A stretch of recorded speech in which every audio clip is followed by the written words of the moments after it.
गारोमा report शामिल कंदासीं। N एजाज़ चांडियो मेहरानवी जी report मुताबिक़ सूबाई मुहसिब सिंध वटि पहुतल शिकायतुनि ते कार्रवाई लाइ वियल सिंध एनवायरनमेंट प्रोटेक्शन खाते जी टीम हिकु निजी ऑयल फैक्ट्री ते इंसामिया फैक्ट्री अंदरि दाख़िल थियण खां रोके छॾियो आहे।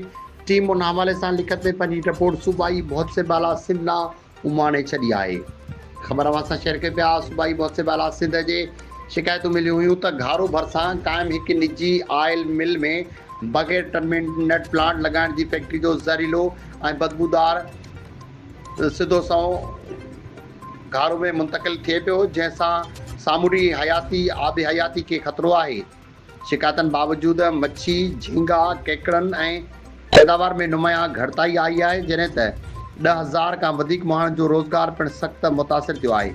सूबाई मुहसिब जे हिदायतनि ते सिंध एनवायरनमेंट प्रोटेक्शन टीम ठटो जॾहिं त ॼाणल फैक्ट्री जो मुआइनो करण लाइ पहुती त फैक्ट्री इंसामिया टीम खे अंदरि दाख़िल थियण खां इजाज़त न ॾिनी ऐं रोके छॾियो, जंहिंखां पोइ टीम समूरे सूबाई समूरी सूरत हाल बाबति लिखत में रिपोर्ट तयारु करे सूबाई मुहसिब आला ॾांहुं मोकिले छॾी आहे।